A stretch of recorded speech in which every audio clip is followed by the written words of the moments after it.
next speaker is Dr. Shaneel Harsh from Purnea, and he shall be speaking on disease of exocrine pancreas type 3C diabetes.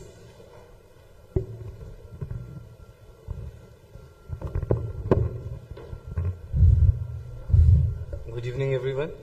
First of all, I would like to thank CCDSI for organizing such a wonderful academic fest, and thanks to them for giving me this opportunity to talk about diabetes type 3C. So in next 15 minutes, I'll be talking about pancreatogenic diabetes, that is diabetes type 3C diabetes. So what I'll be talking about is the disease, how does it develop, its pathophysiology, epidemiology, and how should we be managing it.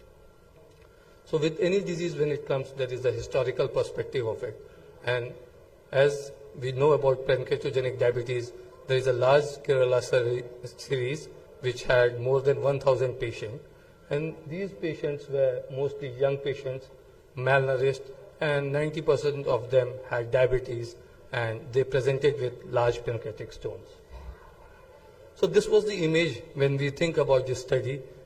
We see a malnourished male, and we think that they eat a lot of cassava. And for diagnosis, we do plain X-ray and we see pancreatic stones. ERP shows dilated tortuous duct, and we know that they will require a lot of insulin and they will die early. So he is the great doctor, Dr. G. Varghese, who did a lot of studies in chronic pancreatitis in Kerala, and he came up with the clinical features that these patients will have pain in childhood, and in adolescence they will have diabetes and they will die very early. And he coined this term called tropical pancreatitis, as he thought that this is a special identity which is being seen in India, and India being a tropical country, so he coined it tropical pancreatitis. But as the time passed, the chronic pan or the tropical pancreatitis had changing demographic as well as the profile of the disease changed. What were the changes which were observed? It was the age onset was delayed in the 2 decades, the BMI increased, socioeconomic status, which was poor before, came out to be middle, and the incidence of diabetes in these patients decreased. So what were the perceptions and what was the reality in the passing decades? We thought that in India we are having a special type of diabetes which has young age of onset, related to cassava, severe disease, malnutrition, diabetes in most of the cases, and they'll die early. But after 3 decades, we saw that around 1/3 of them were having alcoholic pancreatitis. They present both young and old. The animal study, the human study from AIMS, Chandigarh and Kerala showed that there were no relation to cassava. The disease can be picked up early as well as in advanced stage. Malnutrition is not the cause, but it is the effect of the disease. And diabetes is seen in 1/3 of the patient. And once the patient is educated and taken good care, they have a good prognosis.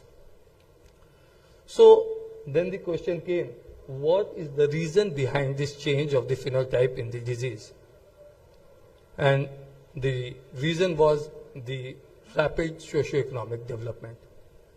As we see here, in 1970s, the state GDP was around 320 million for the Kerala, which rose up to 14 billion in 2000, and per capita income also increased by 40% of the fold. But there was a flip side of this coin.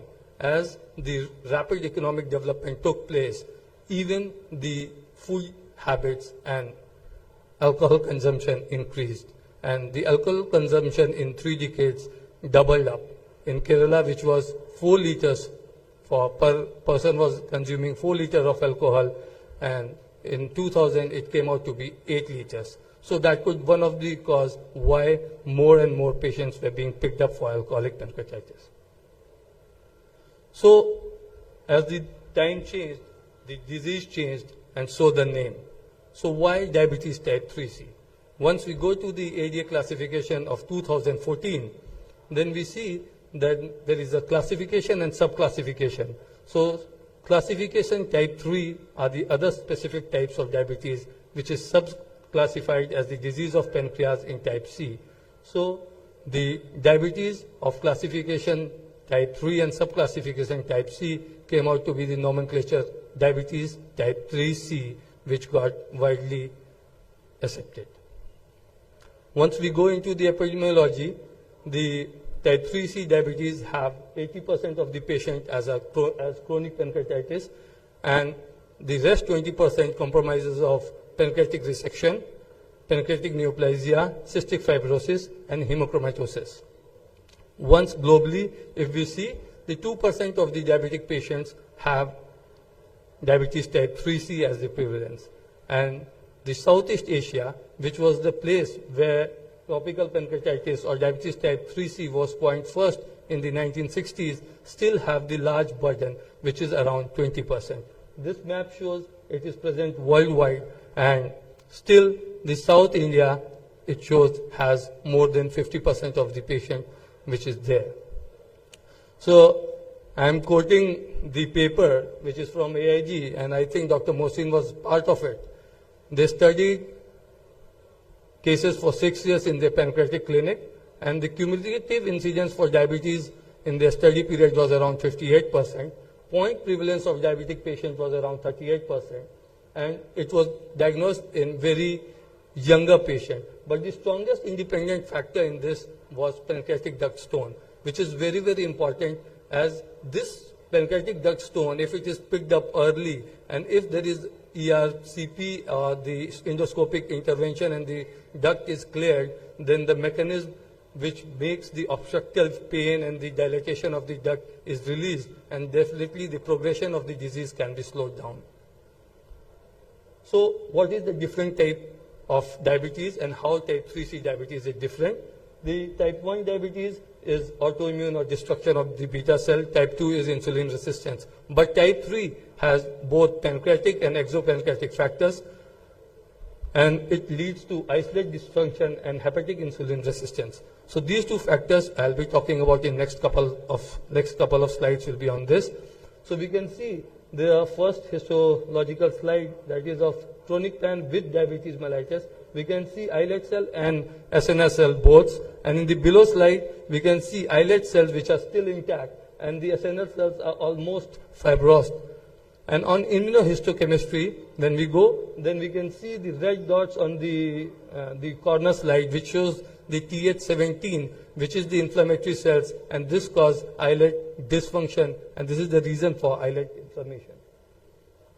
On the experiment, we can see that when these islet cells were removed and cut outside, then 60% of them were alive. But when the glucose was given to it, like for the response, when it was seen by the glucose, only 2 of them responded very well.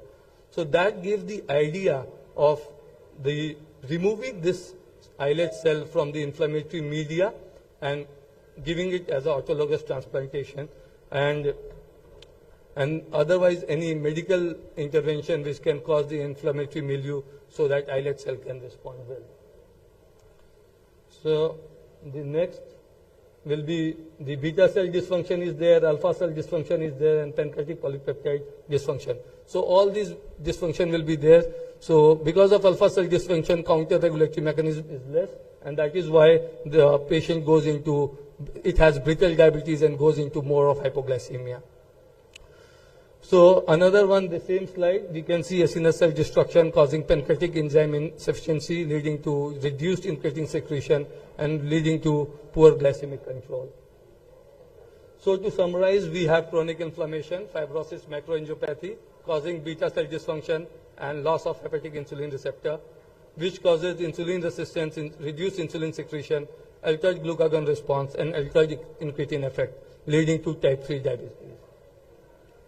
So when coming into extrapancreatic factor, the gut microbiome takes a lot of importance. It causes gut bacterial dysbiosis, endotoxemia, and which causes the cell LPS-induced beta cell dysfunction.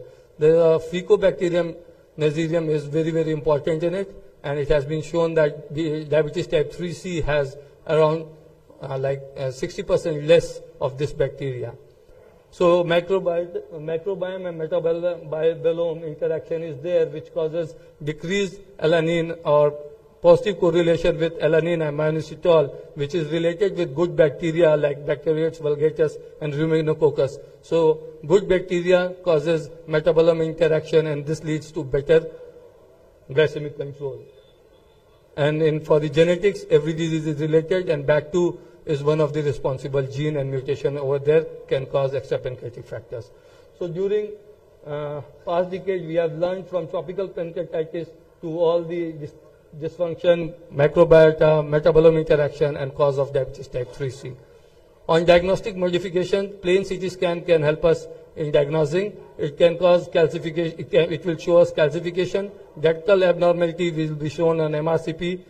Test for diabetes and early changes of EUS can be picked up. The only problem with EUS that if we do early in first week and second week, we will see fat findings and honeycombing, which we might get confused with chronic pan. So this is the image of pancreas in early CP. This is the early CP, ERCP showing minimal duct dilatation, and here also the duct dilatation in the EUS. This is established CP and MRCP showing pseudocyst and MPT dilatation. Here the ultrasound and CT showing the calcification, and this is the end stage CP. So what are the clinical problems? Clinical problems is pain, diabetes, and steatorrhea. So the disease progresses. In the beginning, pain due to acinar cells. Later on, acinar cells and ducts both get involved. And in last, burnout disease, pain is plus minus. And if there is pain, it is because of the neurogenic pain. So on the treatment, we have to provide adequate analgesics. Pancreatic exocrine enzyme should be supplemented, or antioxidant, endoscopic therapy, and surgery. So this is the paper from AIMS where we gave vitamin C, beta-carotene, vitamin E, and methionine. And if given in proper doses for around 3 to 6 months, we see very, very positive results. So the prescription should be having like a lot small frequent meal, having 1500 to 2000 kilocalories, de-addiction of the patient, pancreatic enzyme supplementation, proper antioxidant, and analgesic as and when required. Pregabalin for burnout disease can be helpful.